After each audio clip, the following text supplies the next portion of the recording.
1973 সালে বঙ্গবন্ধু সরকারের বিরোধিতা করে সর্বদলীয় সংগ্রাম পরিষদ গঠন করা হয়। চীন তখনও বাংলাদেশকে স্বীকৃতি দেয়নি। এই কমিটির জনসভায় ভাসানী সরকারকে উদ্দেশ্য করে বলেন, মুজিব, তুমি আমার সঙ্গে পিকিং চলো, 24 ঘন্টার মধ্যে গণচীনের স্বীকৃতি আদায় করব। 75-এ বঙ্গবন্ধুর বাকশাল গঠনের খবরে ভাসানী ক্ষুব্ধ হয়েছিলেন। তার সম্পাদিত হক কথা পত্রিকায় বঙ্গবন্ধু সরকারের কঠোর সমালোচনা করেন, কিন্তু তাদের উভয়ের মধ্যে সম্পর্কে কোনো ছেদ পড়েনি। 1975-এর 8 মার্চ মুজিব গিয়েছিলেন সন্তোষে। সেখানে রাষ্ট্রপতি শেখ মুজিবুর রহমান মাওলানাকে কদমবুসি করতে যান।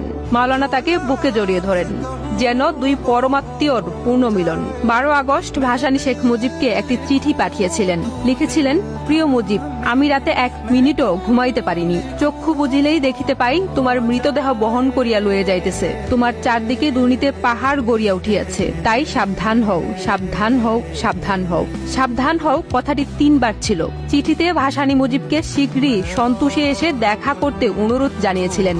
যোগাযোগের সেটাই ছিল অন্তিম প্রচেষ্টা। স্বাধীন বাংলাদেশের সরকার ভাসানীকে শেষ পর্যন্ত অন্তরীণ করেছিল, কারণ মুক্তির কাঙ্ক্ষিত সংগ্রামকে তিনি এগিয়ে নিয়ে যাওয়ার চেষ্টা করেছিলেন সামনের দিকে।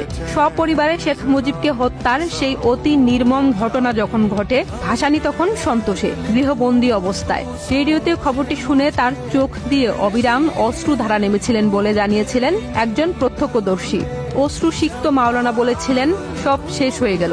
ইসলামী বিশ্ববিদ্যালয় চত্বরে প্রকাশ্যে মুজিবের গায়েবানা জানাজা ও ফাতেহার আয়োজন করেছিলেন ভাসানী। 15ই আগস্টের 2 দিন পরে মুজিবকে হত্যাকারীদের কয়েকজন সন্তোষে গিয়েছিলেন ভাসানীর সঙ্গে সাক্ষাৎ করতে। ভাসানী তাদের ধমক দিয়েই বলেছিলেন, তোমরা কি জানো যে তোমরা এক গভীর আন্তর্জাতিক ষড়যন্ত্রের পক্ষ হয়ে কাজ করেছ? মোস্তাকের নির্দেশে আগস্টের 16 তারিখেই জেনারেল উসমানী হেলিকপ্টারে করে সন্তোষে গিয়ে ভাসানীকে ঘটনা জানান এবং সমর্থন বিবৃতি দিতে চাপাচাপি করেন। 21 আগস্ট মোস্তাক নিজে ভাসানীর সঙ্গে দেখা করতে যান। ভাসানী দেখা করেননি।